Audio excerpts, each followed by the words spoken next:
안녕하세요. 두 아이를 열심히 키우며 살아가고 있는 엄마입니다. 저는 지금 남편 없이 저희 부모님과 함께 살고 있어요. 금슬 좋은 저희 부모님처럼 저도 남편과 함께 사이좋게 늙어가고 싶었지만 도저히 결혼을 이어갈 수 없는 사건이 쌓이고 쌓여 결국 이혼을 선택했거든요. 그 순탄치 않았던 제 결혼 생활에 대해 인생 선배님들께 하소연하듯 털어놓고 싶어 이렇게 사연을 적어봅니다. 저희 아빠는 굉장히 성실한 분이셨어요. 아빠는 가족을 부양하기 위해 결혼 전에 입사한 회사를 나이 50이 넘으실 때까지 결근이나 그 흔한 지각 한 번 없이 부지런히 출퇴근하셨죠. 그리고 회사 경영난으로 50대 초반에 정리해고를 당한 뒤에도 쉬지 않고 곧장 치킨집을 차려 운영하기 시작하셨습니다. 엄마는 그런 아빠를 묵묵히 내조하며 치킨집도 함께 운영하기 시작하셨던 좋은 분이었어요. 그런 부모님을 보고 자랐기에 저와 남동생은 자연스레 부모님 같은 미래를 그리게 됐죠. 동생은 아빠 같은 가장이 되고 싶어 했고, 저는 아빠 같은 성실한 사람을 만나 부모님처럼 서로를 위할 수 있는 부부로서 살고 싶었습니다. 그리고 회사를 다니다 정말로 성실하게 본인의 작은 레스토랑을 운영하며 살던 남편을 만나 나이 30엔 결혼도 하게 됐어요. 그런데 결혼 전에 어느 날 아빠는 저를 불러 깜짝 놀랄 말씀을 하시더군요. 영은아, 아빠가 서울 집값이 너무 비싸서 집을 해주지 못해도 너희 신혼집으로 전셋집 하나는 빌라라도 마련해 주마. 네? 아유, 아니에요, 아빠. 저도 수철 씨도 집에 손 안 벌리고 스스로 힘으로 시작해보자고 서로 이미 말 끝내는걸요. 저희가 모은 돈에 대출 껴서 전셋집 충분히 구할 수 있어요. 아빠는 제게 전셋집을 해주고 싶다고 말씀하셨습니다. 양가 지원 없이 시작하려던 전 깜짝 놀라 손을 내저었죠. 아빠는 그런 제 손을 다정하게 잡고 쓸어주며 이렇게 말씀하셨어요. 그래도 받아주려무나. 내가 뭘 위해서 그렇게 하늘이 두 쪽 나도 출근하고 일하며 열심히 살았겠니? 너랑 형민이를 위해서야. 형민이 결혼할 때도 난 똑같이 해줄 거다. 그러기 위해서 열심히 돈을 모으고 알뜰살뜰 산 거야. 그러니까 이 아빠를 위한 거라고 생각하고 그냥 받아. 아빠 얼마 전에 여윳돈 넣어뒀던 주식도 올라서 그걸로 목돈도 좀 생겼어. 엄마 또한 아빠 옆에서 고개를 끄덕이며 제게 웃어주셨습니다. 그런 부모님을 보는데 눈물이 날 것 같더라고요. 물론 두 분이 성실하시기도 했지만 평소 얼마나 검소하고 알뜰하게 사셨는지 잘 알고 있었으니까요. 게다가 치킨집 운영만 해도 힘드실 텐데 거기에 안주하지 않고 인터넷을 뒤지고 책까지 사서 재테크 공부를 하던 아빠의 노력이 생각나 자꾸만 코끝이 시큰거렸죠. 저는 그렇게 아빠의 도움과 제가 모아뒀던 약간의 돈을 보태 전셋집을 구할 수 있었습니다. 그리고 그 집에 남편이 혼수를 채우며 우린 신혼을 시작하게 됐어요. 그런데 결혼하고 보니 생각지도 못한 큰 문제가 있더라고요. 그건 바로 시댁이었죠. 안녕하세요, 어머님, 아버님. 김영은이라고 합니다. 어서 와요. 여기 와서 우리 차 한잔 먼저 할까요? 내가 해외 배송으로 사놓은 좋은 찻잔 세트가 있는데 그거 구경시켜 줄게요. 내가 찻잔 모으는 게 취미거든. 처음 인사를 갔던 날 저는 시댁을 보고 깜짝 놀랐습니다. 서울이 아닌 경기도에 있긴 했지만 시댁은 꽤 비싼 36평짜리 브랜드 아파트에 살고 있었어요. 게다가 집에 들어가 보니 벽 곳곳에 멋들어진 그림도 걸려있고 딱 봐도 비싸 보이는 진열장엔 시모가 모은다던 고급 찻잔 세트들이 가득했죠. 소파도 식탁도 전부 고급진 것들에 거실 천장엔 샹들리에 같은 화려한 조명까지 걸려 있었습니다. 그리고 그 집에서 절 환영해주던 시부와 시모 또한 머리부터 발끝까지 아주 멋들어진 옷과 장신구로 치장돼 있었고 말투도 기품 있어 보이는 모습에 남편이 잘 사는 중산층 집안 아들이었구나 싶더라고요. 남편은 시부가 그냥 아직까지 직장을 다닌다는 말을 했을 뿐 자기 집안 얘긴 별로 하지 않았었거든요.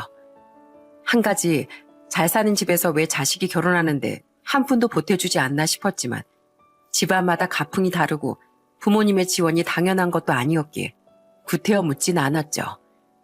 시댁이 어느 정도 부유한 집안이라는 생각은 결혼 이후에도 한동안 변함이 없었습니다. 외식할 때 본 시부의 차 또한 고급차였고 심지어 시모도 따로 고급차를 몰고 다니더라고요. 게다가 시부와 시모는 항상 좋은 옷을 입고 다녔고 서울에서 각자 평범한 직장을 다니던 두 손아래 시누이도 그건 마찬가지였죠. 시댁에선 단 한 사람, 제 남편만 평범한 사람들처럼 검소한 소비를 하는 사람이었습니다. 하지만 결혼한 지 몇 달 안 돼 저는 진실을 알아버렸어요. 오빠, 나 카드값 많이 나와서 이번 달 월세가 좀 부족하거든. 오빠 요새 레스토랑 꽤 잘 된다며? 나 돈 좀 빌려주라. 결혼 후에 보니 시누이들은 툭하면 남편에게 돈을 빌려가더군요. 처음엔 그리 큰 금액도 아니고 남매끼리 그럴 수도 있지 싶어서 아무 말 하지 않았어요. 그런데 그 횟수가 점점 잦아지고 시누이들은 그 돈을 갚을 생각도 안 하는 것 같아 이상하더라고요. 결국 전 남편에게 물어봤습니다. 근데 아가씨들은 부모님한테 손 안 벌리고 자꾸 왜 당신한테 부탁해? 두 분 잘 사시잖아. 제 질문에 남편은 선뜻 대답을 못하고 머뭇대더군요. 반응이 영 꺼림직한 걸 보고 괜히 불안함이 밀려왔습니다. 그리고 그 불안함은 정확히 들어맞았죠. 그렇진 않아. 사실 두 분 사시는 집도 월세고 집에 대출금도 많거든. 뭐? 그 큰 집이 월세라고? 그리고 매번 좋은 옷만 입고 다니고 차도 그렇게 좋은데 그럼 그것들은 어떻게 사셨어? 다 할부고 대출이야. 두 분이 사실 사치가 좀 심하셔. 동생들도 두 분 닮아서 어릴 때부터 허영이 좀 있었고 우리 아버지가 예전에 교도소를 3번이나 다녀올 정도로 사기를 많이 치고 다니셨는데 그때 큰돈을 많이 만진 뒤로 씀씀이가 눈덩이처럼 불어나시더라고. 미리 말 못해서 미안해 여보. 뭐? 아니 여태 그걸 나한테 말도 안 하고 숨기고 있었다고? 정말 미안해. 사실 일부러 숨긴 건 아닌데 말해야지 생각하다가도 선뜻 입이 안 떨어져서 못하다가 여기까지 왔던 거야. 그래도 지금은 우리 아버지, 어머니랑 같이 사친하셔도 직장 성실히 다니면서 알아서 대출금 잘 갚고 계셔. 지금은 마음 잘 잡고 살고 계시니까 눈 딱 감고 당신이 한 번만 넘어가 주면 안 될까? 나도 우리 부모님이 원망스러울 때도 있었는데 그래도 부모님이잖아. 내가 당신한테 정말 잘할게. 기가 찼습니다. 알고 보니 시부는 사기 전과자에 시댁 식구들은 모두 허영심으로 가득 찬 사람들이었던 거예요. 시댁엔 빚만 산더미였던 거죠. 시누이들도 시부모를 닮아서 거리에 비해 씀씀이가 해뻤던 거고요. 그게 뒤통수 맞은 기분이라 정신이 얼얼하더군요. 그런 제 반응에 남편은 일부러 속인 건 아니라며 싹싹 빌더라고요. 솔직히 배신감이 든 것도 사실입니다. 하지만 남편만은 정말로 성실하고 좋은 사람이었기에 저는 그 일을 넘기기로 했어요. 어차피 1년에 몇 번 만나지도 않을 시댁 식구들을 보고 살 것도 아니니 결혼 후에도 여전히 성실하고 제게 다정했던 남편만 보고 살기로 한 거죠. 남편만은 시부모와 시누이들과 다른 사람이었으니까요. 다만 저는 앞으로 어차피 돌려받지도 못하고 중요한 곳에 쓰일 것도 아니니 시누이들에게 돈을 빌려주는 것만은 더 이상 하지 말라고 못을 박았어요. 그렇게 진실을 알고 시댁 식구들을 보니 전엔 교양 있게 보였던 시부모의 행동이 이젠 허세로 보이기 시작하더군요. 향긋해. 역시 비싼 차는 비싼 잔에 따라 마셔야 맛이 배가 된다니까. 여보, 우리 내일 저녁엔 레스토랑 가서 와인에 송아지 고기 먹는 거 어때요? 저번에 갔던데 고기가 연하고 맛있던데. 좋지. 그리고 아무래도 차를 좀 바꿔야겠어. 이번에 새로 나온 신차를 봤는데 지금 차보다 훨씬 중후하고 멋져 보이더라고. 아빠, 그럼 그 차 팔지 말고 저 주세요. 제가 탈래요. 아니야, 언니 말고 저 주세요, 저. 야, 내가 먼저 말했거든? 그럼 가위바위보에서 정하자. 가진 건 빚뿐이면서 그들이 말하는 건 거의 무슨 준재벌 같았어요. 저 때 결국 가위바위보에서 이긴 큰 신우가 시부의 외제차를 물려받았는데 결국 몇 달도 안 돼서 유지하기 힘들다며 팔아버리더라고요. 그리고 차를 판 돈은 시부가 돌려받기도 전에 두 시누이가 나눠서 죄다 써버렸죠. 시부는 그러거나 말거나 풀 할부로 산 새 외제차를 신나게 끌고 다녔고요. 그런 형편에 안 맞는 소비를 하는 시댁 식구들이 당연히 좋게 보이지 않았어요. 그들 중 남의 눈에 피눈물을 내서 교도소를 3번이나 다녀왔으면서도 죄책감 없이 떵떵거리며 살고 있는 시부와 당연히 한통속이었을 시모가 특히 말이죠. 그래도 남편 말대로 시부가 이제라도 정신 차리고 정말 직장을 성실히 다니는지 시부모는 우리에게 손을 벌리진 않더군요. 게다가 제게 크게 잘해주진 않아도 자주 만나지도 않고 못 참을 정도로 거슬리는 일도 없었기에 초반에 시부모가 남편과의 결혼 생활에 걸림돌이 되진 않았습니다. 하지만 시누이들은 달랐어요. 새언니, 반찬이 이게 뭐예요? 아우, 너무 짜잖아요. 간도 제대로 못 맞춰요? 집에서 음식도 제대로 못 배우고 시집 왔어요? 새언니, 좋은 가방 메고 왔네요. 오빠 시켜서 우리한텐 돈 한 푼 못 빌려주게 자기 입맛대로 조종하더니 돈 잘 버는 우리 오빠 돈 다 새언니 밑으로 들어가고 있었나 봐요. 시누이들은 남편이 돈을 빌려주지 않자 그게 다 제 탓이라고 생각하며 불만을 품은 것 같더군요. 때문에 언젠가부터 제게 버릇없고 건방지게 굴기 시작하더라고요. 그래도 저는 새언니 하면서 살가운 척하더니 그게 그들의 본 모습이었죠. 처음엔 아예 상종하지 말자 싶어 꾹 참았는데 점점 도가 지나치니 저도 참기 힘들어 맞받아치기 시작했습니다. 짜요? 그럼 먹지 마세요. 시댁까지 와서 제가 식구들 밥 반찬 다 차렸으면 그게 짜든 싱겁든 감사하게 먹어야 하는 거 아니에요? 그리고 결혼하기 전에 음식하는 걸 배워야 한다고 대체 어느 나라 법이 그래요? 그런 법이 진짜 있으면 아가씨들은 평생 결혼도 못 하겠네요. 아가씨들 음식 잘하지도 못하고 귀찮아해서 아가씨들 집에서 맨날 배달 음식 시켜 먹는다면서요? 네, 저 큰맘 먹고 가방 좋은 거 샀어요. 남편 돈이 아니라 이번에 회사에서 보너스 타서요. 누구랑 다르게 저는 제 능력으로 산 건데 아가씨는 왜 능력도 안 되는 사치라면서 자꾸 아가씨 오빠한테 돈을 빌리려고 해요?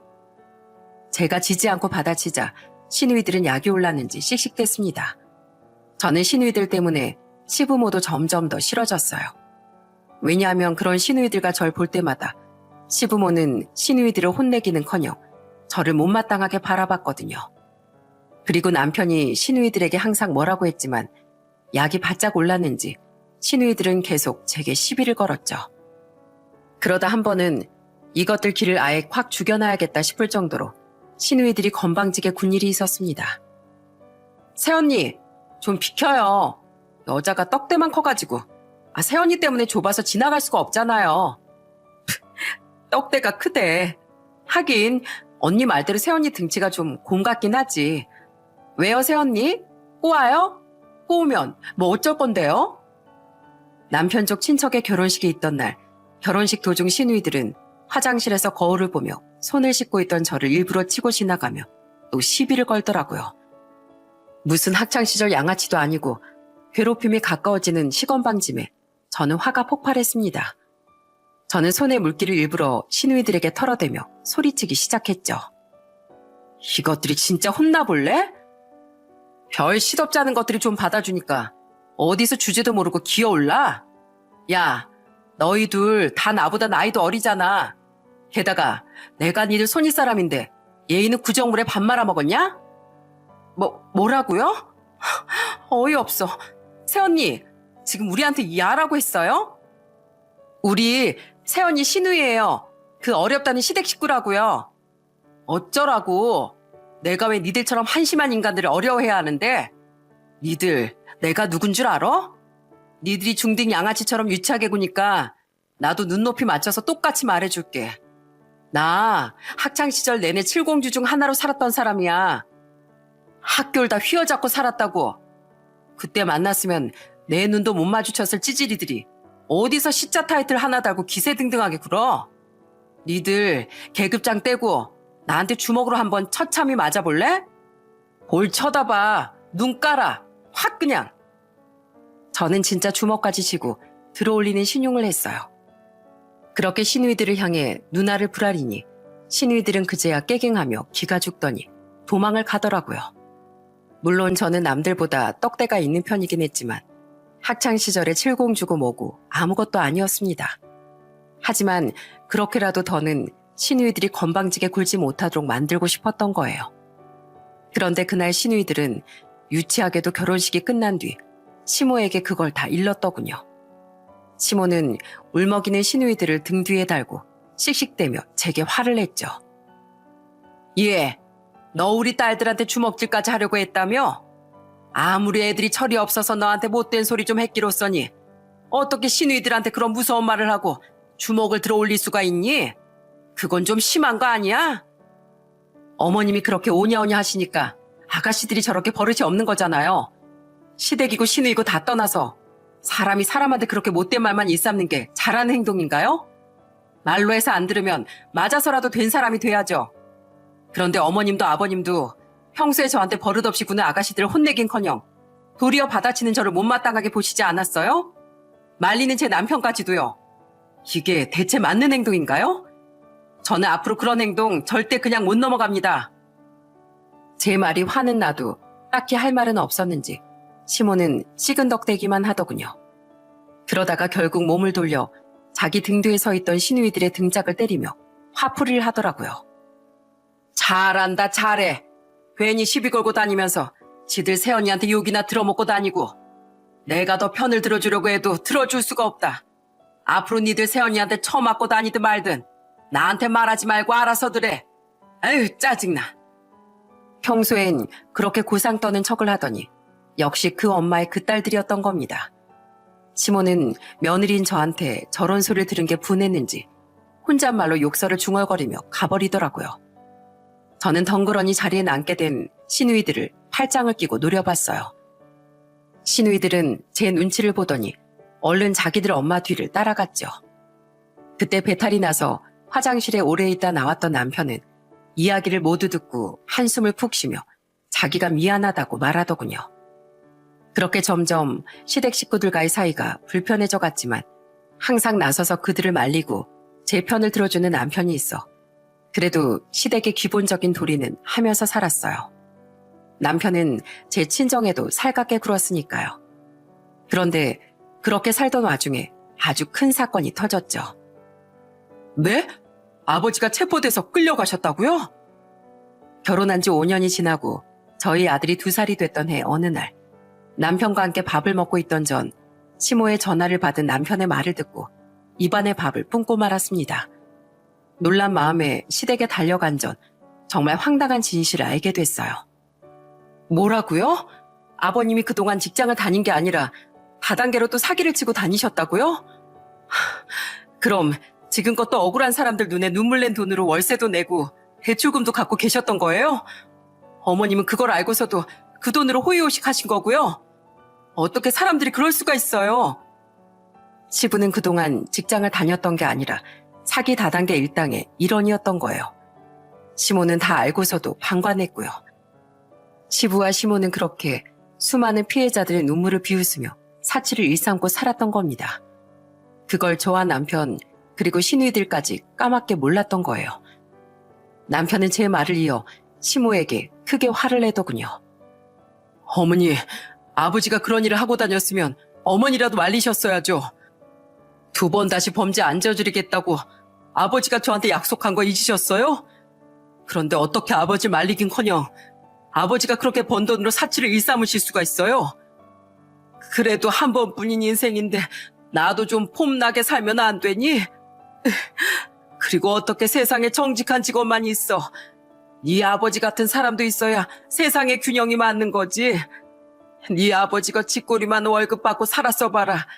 우리가 어떻게 이 비싼 아파트 월세를 내고 그 대출금을 갚았겠어? 앞으로 어떻게 네 아버지 없이 내가 그 많은 월세랑 대출금들을 내니? 나도 지금 눈앞이 캄캄하고 속상해 죽겠으니까 너희 둘 다 소리 좀 그만 질러라. 그래, 오빠 그만 좀 해. 새언니도요. 아빠도 평생 했던 일이 그런 거니까 엄마랑 먹고 살려고 그랬던 거겠지. 그리고 엄마랑 아빠가 오빠 돈 빌려서 사치하고 산 것도 아닌데 왜 그렇게 잔소리야. 차라리 내 돈 빌려 사치하셨으면 다른 피해자들은 없었을 거 아니야. 내가 못 살아 정말. 그 와중에 시누이들은 이미 벌어진 일 뭐 어쩌겠냐며 화를 내는 남편에게 도리어 그만하라고 한 소리 하더군요. 그날 소동을 겪으며 깨달았어요. 시모도 그렇고 시누이들도 그렇고 정말 사고방식이 한심하고 남다른 사람들이라는 걸 말입니다. 그건 결국 재판을 받은 뒤 징역형을 받고 교도소에 수감된 시부도 마찬가지였겠죠. 저는 그 일로 시댁 식구들이 한층 더 싫어졌어요. 때문에 시댁에 거의 왕래하지 않고 시댁 식구들과 달리 건실하고 멀쩡한 사람인 남편과 아들만 바라보며 결혼 생활을 이어갔습니다. 그런데 시부의 실체를 알게 된 지 몇 달 안 됐던 어느 날, 저는 그런 남편에게까지 뒤통수를 맞고 말았어요. 여보, 우리 적금 만기가 언제였지? 거의 다 됐던 것 같은데. 아, 그거? 저는 어느 날 남편 명의로 꾸준히 들고 있던 적금에 대해 남편에게 물었습니다. 그런데 남편은 우물쭈물하며 쉽사리 대답을 못하더군요. 순간 불길한 기운이 과거 시댁의 실체를 들었던 날처럼 뒷덜미를 차갑게 만들더라고요. 설마 싶었는데 결국 남편의 입에서 나온 말은 저를 크게 낙담하게 했죠. 미안해. 사실 그 돈 우리 어머니 드렸어. 뭐? 3천만 원도 넘는 그 돈을 어머님을 드렸다고? 나랑 상의도 없이? 당신이 알면 반대할까봐 몰래 드릴 수밖에 없었어. 당장 아버지도 없는데 어머니도 월세도 내고 먹곤 사셔야 할 거 아니야. 벌써 드린 지 2달도 넘었어. 미안해, 여보. 남편은 3천만 원이 넘게 들어있던 적금을 멋대로 깨서 시모를 줬던 겁니다. 분명히 제가 시모가 사치를 그만두고 자기 손으로 돈이라도 벌려고 노력하지 않으면 절대 돕지 말라고 말했었는데 제 말을 깡그리 무시하고 말이죠. 유일하게 멀쩡한 사람이라고 생각했던 남편까지 제 뒤통수를 치니 정말 충격적이더군요. 진짜 미쳤구나. 왜 어머님 본인은 나가서 일을 할 생각도 안 하는데 분명 또 사치하는 데 쓸 그 돈을 당신이 왜 줘? 그것도 나한테 한마디 상의도 없이. 내가 그 돈을 얼마나 아끼면서 모았는데. 아니, 어머니 집 월세도 비싸고 어떻게 어머니가 씀씀이도 하루아침에 줄이겠어. 그래도 내가 자식이잖아. 자식이면 잘못된 어머님 행동을 바로잡아드릴 생각을 해야지. 깨진 독에 물을 부어주면 어떡해? 형편에 안 맞는 비싼 월세 내면서 못 살 것 같으면 집에 있는 명품이니 뭐니 다 팔아서 월세를 내던가. 아니면 이사를 가셔야 하는 거 아니야? 나가서 일을 하시던가. 아버님이 뭐하고 다니는지 다 알면서도 돈을 펑펑 쓰고 다니는 어머님도 아버님이랑 똑같은 사람 아니야? 피해자들 눈물 젖은 돈을 신나게 써댄 어머님을 대체 왜 우리 돈으로 도와야 하냐고. 그래서 절대 안 된다고 한 건데 어떻게 이럴 수가 있어? 난 당신이 유일하게 시댁에서 멀쩡한 사람인 줄 알았어. 근데 오늘 보니까 아니네. 내가 앞으로 나와의 신뢰는 씹덩껌처럼 뱉어버린 당신을 어떻게 믿고 살겠어? 정말 이혼 소리가 목구멍까지 치밀어 올랐습니다. 그걸 남편도 알았는지 남편은 제게 싹싹 빌기 시작했어요. 여보, 설마 당신 이혼 이야기 하려는 건 아니지? 여보, 내가 잘못했어. 다신 안 그럴게. 그러니까 한 번만 용서해줘. 나 오늘 말곤 평소에 당신하고 우리 아들한테 정말 잘했잖아. 그런 남편의 애원에 마음이 약해졌습니다. 남편 말대로 그날 일 외엔 저와 아들에게 무척 잘하던 사람이었으니까요. 하지만 또다시 이런 일이 반복되면 그땐 정말 못 참을 것 같더군요. 물론 부모님을 자식이 도와줄 수는 있지만 이건 경우가 다르지 않습니까? 범죄와 사치를 돕는 데 쓰이는 돈은 절대 줄 수 없었어요. 때문에 저는 한 번만 넘어가주는 조건으로 각서를 받았죠. 여보, 꼭 이렇게까지 해야 돼? 쓰기 싫어? 그럼 용서해주지 말까? 아니야, 쓸게. 한 번만 더 이런 일 있으면 두말 없이 협의이혼에 동의한다. 이렇게 쓰면 되지? 그렇게 저희 결혼 생활의 최대 고비는 어찌저찌 지나갔습니다. 3천만 원을 돌려받아오라고 해도 시모가 돈이 어디 있었겠어요? 어차피 그 돈엔 남편이 벌어온 돈이 더 많이 들어갔으니 처음부터 없는 돈이라고 생각하자며 마음을 비워버렸죠. 하지만 그 큰 돈을 넙죽받은 시모에겐 없던 정도 떨어져 저는 거의 시댁엔 발길을 않고 지냈습니다. 그리고 잡혀간 지 3년 뒤 시부는 교도소에서 출소를 했어요. 제가 막 딸을 임신했던 시기였죠. 솔직히 남아있으면 상종도 하기 싫은 사람이었지만 그래도 남편 아버지니 인사치레만 했습니다. 그 와중에 뻔뻔하게도 출소 축하 파티인지 뭔지 한다기에 저는 남편만 보내고 가지도 않았어요. 남편은 그 와중에 제게 내심 서운해하는 눈치였지만 당연히 아무 말도 못했죠. 그리고 당시엔 둘 다 시댁 문제로 서운 아내 만에 얘기할 때도 아니었어요. 왜냐하면 당시 많은 자영업자들을 수렁에 빠지게 했던 마스크 시국에 남편 레스토랑에도 어김없이 불행을 몰고 왔었거든요. 당장 둘째를 임신한 상황에서 계속 휘청거리는 남편의 레스토랑이 너무 불안했죠. 미안해 여보. 나도 잘해보려고 했는데 이젠 정말 더는 못 버틸 것 같아. 완전 파산 직전이야. 결국 남편은 둘째가 태어나기도 전에 빚만 잔뜩 지고 레스토랑을 접고 말았습니다. 게다가 대출금도 못 갚아서 결국 신용불량자 신세가 되기까지 했어요. 다행히 전셋집이야 제 명의였기에 지킬 수 있었지만 그동안 모아둔 돈도 전부 레스토랑을 살려보려 바닥까지 전부 썼었고 당시 제가 회사를 다니고 있었다고 해도 외벌이로 그 대출금들을 전부 갚을 수는 없었거든요. 나 진짜 열심히 살았는데 일이 왜 이렇게 된 거지? 미안해 여보. 당신이 벌었던 돈까지 전부 다 날려버려서. 괜찮아. 울지 마. 당신 잘못으로 이렇게 된 게 아니잖아. 내가 당신 다시 일어설 수 있도록 옆에서 지켜줄게. 비록 집은 어려워졌지만 저는 남편을 탓하지 않았어요. 남편 잘못이 아니었으니까요. 저는 남편이 무너지지 않도록 위로하고 북돋아주려고 노력했어요. 하지만 남편은 한동안 집에서 술만 마시며 힘들어하는 모습을 보이더라고요. 영은 씨, 그 몸으로 출퇴근하기 안 힘들어? 지금쯤은 휴직해야 되지 않나? 걱정해 주셔서 감사해요. 근데 지금 제 벌이가 저희 집에 끊기면 안 돼서요. 최대한 버텨보려고요. 아, 남편 가게가 잘 안 된다고 했지? 아유, 결혼 생활이 그래. 쉽지가 않아. 아무튼 도와줄 거 있으면 언제든 얘기해. 저는 그런 남편을 보채지 않고 묵묵히 기다려줬습니다. 그런데 제 배가 남산만해질 때까지 남편이 다시 일을 할 생각을 안 하자 조금씩 초조해지더라고요. 아들은 아직 어린데다 저는 곧 출산 때문에 휴직을 해야 하는데 그렇게 되면 당장 먹고 살 벌이가 없어지니까요. 게다가 둘째가 태어나면 지금보다 돈이 더 들어갈 텐데 어쩌려고 저러나 싶었어요. 저희 부모님이 걱정하실까봐 저는 친정에 남편이 여태 일을 안 하고 있다는 말씀도 못 드렸죠. 그렇게 저는 거의 만삭 직전까지 일을 했는데 다행히 그때 남편이 취업을 했다는 기쁜 소식을 전해주더라고요.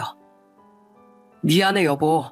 나 때문에 너무 고생시켜서 제대로 걷기도 힘들어하는 당신한테 내가 무슨 짓을 했는지 모르겠어. 혼자서 그 몸으로 일하랴 우리 아들 돌보랴 정말 고생 많았어. 남편은 아는 형님의 가게에 취업을 했다고 하더군요. 감사하게도 월급을 받으면 차압당할 남편을 위해 현금으로 월급도 주기로 했다고도 했죠. 당장 사회생활을 다시 시작하려면 아무래도 남편에게 카드 정도는 있어야 할 것 같아 저는 평소 제가 자주 쓰던 계좌에 체크카드와 통장을 건네줬습니다. 그렇게 남편 벌이도 생겼으니 저는 조금은 편안한 마음으로 나를 출산할 수 있었어요. 저는 형편이 어려워진 우리를 위해 아빠가 예약해 주신 좋은 산후조리원에서 몸조리도 할 수 있었죠. 그때 시부모는 제게 수고했다는 전화 한 통 안 하더라고요. 미안해. 당신이 잘 안 온다고 우리 부모님이 화가 좀 나셨나 봐. 됐어. 나도 뭐 별로 축하 인사 받고 싶지도 않아. 이미 틀어질 대로 틀어진 사이라 저는 신경 끄고 둘째를 얻은 기쁨에만 집중했습니다. 그리고 조리를 끝내고 예쁜 딸과 함께 산후조리원에서 퇴원한 날, 저는 아주 충격적인 사실을 알게 됐죠. 집에 돌아와 짐을 정리하고 난 뒤 남편은 씻으러 화장실로 들어갔어요. 그런데 얼마 뒤 친정 아빠에게서 전화가 오더군요. 영은아, 집에 잘 갔니? 아빠가 일하느라 못 가봐서 미안하다. 엄마도 미안하다고 전해달래. 아니에요. 남편이 있는데요, 뭘요. 그래. 그래도 우리 든든한 안서방이 있으니까 안심이야. 아, 맞다.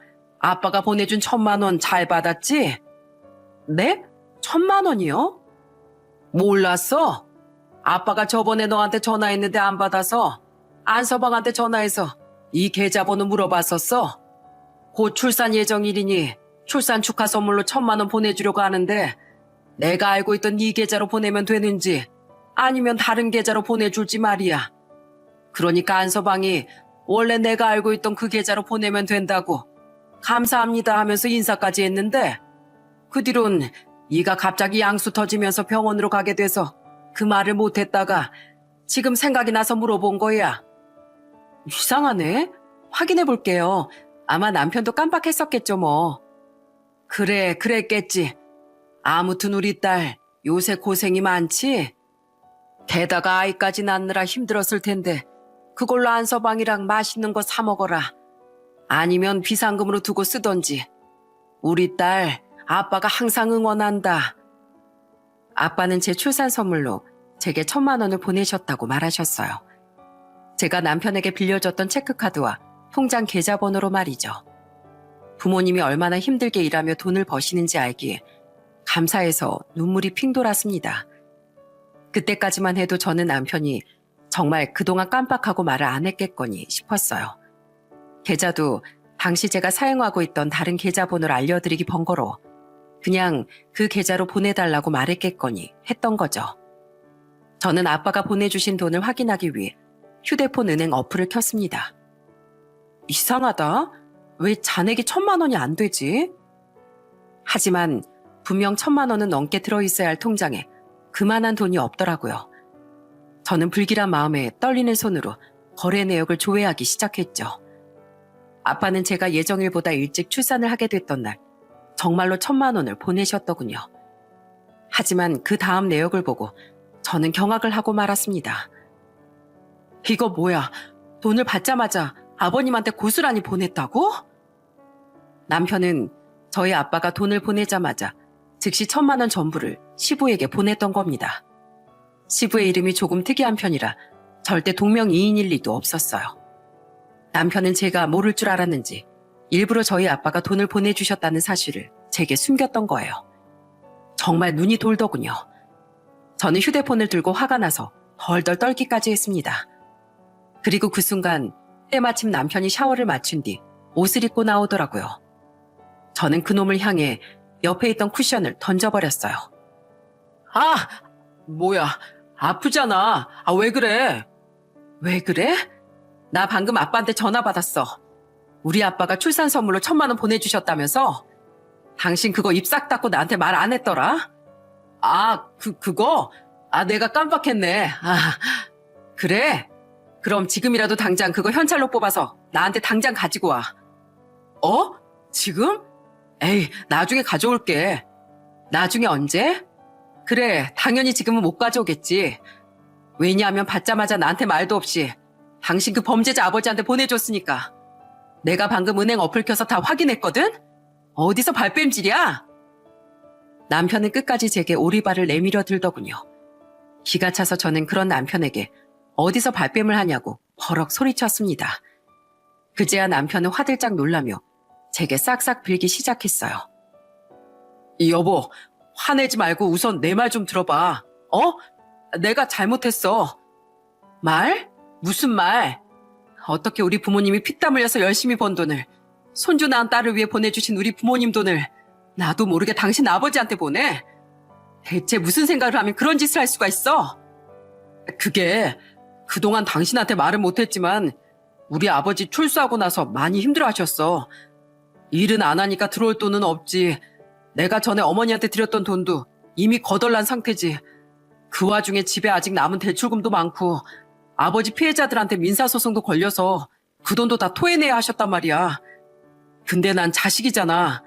그래도 부모님인데 아버지 빚은 자식이 갚을 수 있게 도와드려야 하는 거 아니야? 당장 대출이라도 받아서 도와드리고 싶었는데 난 신용불량자라서 그럴 수도 없고 답답하던 차에 장인어른이 돈을 보내주셨던 거야. 여보, 기왕 당신 이렇게 알게 된 거 혹시 우리 전세보증금 빼고 월세로 돌려서 우리 부모님 좀 도와주면 안 될까? 나 우리 부모님 너무 불쌍해. 그걸 핑계라고 되니? 당신 부모는 사기 말고 나가서 막노동이라도 뛰면 몸에 병이라도 난대? 게다가 다른 돈도 아니고 어떻게 우리 아빠 돈을 당신 아버지한테 줘? 그리고 미쳤니? 우리 아빠가 힘들게 마련해준 전세금까지 빼서 당신 부모를 돕자고? 당신 진짜 큰일 날 사람이다. 됐고, 당장 이혼해. 난 당신 부모 하나도 안 불쌍하고 이젠 아주 당신 식구들이라면 정말 지긋지긋해. 근데 당신까지 그렇게 한통속이 되면 더는 당신이랑도 못 살아. 난 당신하고 애들 데리고 이혼할 거니까 당신은 평생 당신 부모 빚 갚으면서 살아. 여보, 어떻게 고작 돈 1,000만 원에 나한테 이혼 얘기까지 해. 우리 둘째도 이제 막 태어났잖아. 어떻게 그 상황에 가정을 깨. 가정을 깬 건 내가 아니라 당신이야. 당신은 고작 1,000만 원이 아니라 나와의 약속을 저버린 거야. 나랑 상의도 없이 그것도 우리 아빠 돈을 사기꾼인 너희 아빠한테 보낸 거. 당신은 당신 말대로 고작 1,000만 원으로 직접 날 배신한 거야. 예전에 우리 각서 썼던 거 기억하지? 당신은 내가 모를 줄 알고 2번 다시 나 몰래 당신 부모한테 돈 주지 않겠다는 약속을 어긴 모양인데 천만의 말씀 만만의 콩떡이야. 당신도 결국 거짓투성인 당신 부모랑 똑같아. 당신은 거짓말로 나랑 애들을 잃게 된 거야. 그러니까 당장 짐 싸서 당신이 그렇게 위하는 당신 부모 집 가서 살아. 우리 아빠가 마련해준 이 집에서 당장 나가라고. 눈 가리고 아웅도 따로 있지. 어떻게 그걸 걸리지 않을 거라고 생각했을까요? 남편은 자기가 정말 잘못했다며 무릎 꿇고 제 다리를 붙잡으며 울더라고요. 하지만 저는 더 이상 남편과 결혼 생활을 지속할 자신이 없었습니다. 시댁 인간들은 엉망이었어도 남편과 애만 보고 버티며 살았는데 남편마저 시댁 인간들에게 합류해버리니 더 이상 결혼 생활을 지속할 용기도 없고 그러고 싶지도 않더라고요. 저는 엉엉 우는 남편을 내버려두고 당장 업체를 검색해 용달차를 불렀습니다. 2시간 뒤면 오실 수 있다니까 짐 싸서 좋은 말 할 때 당신 부모 집 가. 당신 손으로 직접 쓴 각서까지 있으니까 당신도 더는 할 말 없을 거야. 결국 남편은 자포자기를 한 뒤 짐을 싸서 용달차를 타고 시댁으로 떠날 수밖에 없었습니다. 물론 가족에게 잘했던 사람이라 그렇게 남편을 보내며 한편으론 저도 가슴이 아팠어요. 하지만 그만큼 배신감도 컸죠. 무엇보다 이번에 또 그냥 넘어가면 남편은 계속해서 제게 거짓말을 하며 시댁을 도와줄 것 같더라고요. 아까 대출이라도 받고 싶었다는 것과 전세금까지 빼서 시댁을 돕자던 남편의 말에 이 사람은 범죄자 부모를 위해 결국 자신의 가정을 불행하게 만들 사람이라고 판단한 거죠. 이후 저는 어차피 아시게 될 일이니 아빠에게 전화해 솔직하게 모든 사태를 설명드렸어요. 뭐라고? 그래서 너 지금 애들이랑 셋이 있단 말이야? 기다리거라. 아빠가 엄마랑 당장 갈 테니까. 아니에요, 아빠. 장사하셔야죠. 소란 때문에 아까 주혁이랑 보미가 놀라서 많이 울긴 했는데 이젠 괜찮아요. 그래도 이제 막 몸푼 애가 혼자서 애들을 계속 어떻게 돌봐. 곧 가마. 그날 부모님은 가게 문까지 닫고 혼자 신생아 딸을 돌보며 6살 아들까지 챙겨야 했던 저를 돕기 위해 저희 집으로 오셨습니다. 그리곤 대차게 남편을 쫓아내긴 했어도 그게 심란해하던 저를 안고 위로해 주셨죠. 안서방 그놈, 집안은 그래도 그놈만은 멀쩡한 놈인 줄 알았는데 정말 실망이구나. 됐다. 차라리 돈 1,000만 원으로 네 사람 아닌 그놈 걸러낼 수 있었다고 생각하자. 그렇게 인생 공부했으니 앞으로 너만 애들이랑 잘 살면 되는 거야. 따뜻한 아빠의 말에 눈물이 나왔습니다. 이후 감사하게도 한동안 저희 엄만 아빠보다 일찍 퇴근을 하며 저희 애들과 아직 몸 회복이 덜 된 저를 돌봐주러 오셨죠. 그런데 이혼을 결심한 사실을 알고 깔끔히 그놈을 머릿속에서 지워버린 저희 부모님과 달리 시댁은 끝까지 마무리를 더럽게 하더군요. 남편을 시댁으로 보내버린 다음날 혼자서 애들을 보고 있는데 시모에게 전화가 오더라고요. 받지 않을까 하다가 그래도 어른이니 마지막 인사는 하고 차단하자 싶어 저는 그 전화를 받았습니다. 그런데 시모는 제가 무슨 말을 하기도 전에 아주 발작을 하더라고요. 너 어디서 감히 남편을 짐 싸서 쫓아내니? 자식이 돼서 부모가 힘들면 좀 도울 수도 있는 거지. 예전에 수철이가 나한테 3천만 원 줬을 때도 그렇고 넌 내가 어쩜 그렇게 자기밖에 몰라? 너한테 효심이라는 것도 없어? 우리가 한 번만 봐줄 테니까 얼른 수철이 다시 집으로 불러들여라. 아직 이혼 도장도 안 찍었잖아. 효심이 있으니까 이혼하는 거예요, 어머님. 자식 위해서 그렇게 큰 돈을 보낸 저희 아빠 마음을 깡그리 짓뭉개버린 사람하곤 더는 못 사니까요. 제가 스스로를 고통스럽게 하면서 참고 사는 걸 아마 저희 부모님은 더 가슴 아파하실 거예요. 그리고 어머님 아들이 돈 퍼주는 일이 효도라고 생각하세요? 아니요. 어머님 아버님은 절대 인정 못 하시겠지만 그건 효도가 아니에요. 돈을 주는 건 아직도 정신 못 차린 두 분을 오히려 망치는 길이니까요. 애들 아빠가 아직까지 저한테 밀어 못 버리고 버티고 있는데 그거 쓸데없는 시간 끌기라고 꼭 전해주세요. 그리고 저 앞으로는 어머님뿐 아니라 다른 사람들 전화 모두 안 받을 테니까 전화도 하지 마시고요. 그럼 끊겠습니다. 며칠 뒤 남편은 결국 눈물을 흘리며 저와 협의 이혼을 해야 했어요. 신용도 엉망이고 혼자서 애들을 키울 상황도 안 되니 당연히 양육권은 포기해야 했죠. 게다가 그동안 시댁의 멋대로 줬던 돈과 사업이 망하며 말아먹은 재산 때문에 남편은 빈몸으로 이혼을 할 수밖에 없었습니다. 물론 제 수중에도 크게 남은 돈은 없었지만 그토록 열심히 살았던 남편은 결국 자기 부모를 챙기려다 돈도 가정도 전부 잃었던 거예요. 안타깝긴 하지만 저도 남편을 위해 최선을 다하며 할 만큼 하고 살았으니 깔끔하게 돌아설 수 있었던 거죠. 그 뒤 저는 전셋집을 빼고 아이들과 친정으로 들어갔습니다. 혼자서 어떻게든 아이들과 셋이 살아보려 했지만 부모님이 저를 너무 많이 걱정하셨거든요. 이렇게 다 커서까지 두 분께 신세를 져서 죄송해요. 신세는 무슨, 서로 힘들 때 돕고 위로하는 게 가족이지. 나랑 네 엄만 오히려 딸인 너도 손주들도 맨날 봐서 너무 좋다. 영은아, 인생은 한 번뿐이야. 그러니까 과거 일 때문에 주눅들어 있기보단 다가올 미래를 생각하고 힘차게 나아가야 한다. 알았지? 두 분은 치킨집을 운영하며 저희 아이들의 육아도 많이 도와주셨습니다. 가끔 놀러오던 남동생 부부도 저를 많이 위로해줬죠. 그런 가족들의 보살핌 덕에 저는 열심히 기운을 차려 아이들을 어린이집에 보내며 다시 복직도 하고 잘 살아갈 수 있었어요. 그렇게 3년간 전 남편 소식은 모른 채 씩씩하게 살다가 얼마 전 저는 처음으로 전 남편의 전화를 받게 됐습니다. 이젠 시간에 씻겨나가 악감정도 사라지고 전 남편에게 아무 감정이 없던 전 애들이 보고 싶어서 전화했나 싶어 전화를 받았어요.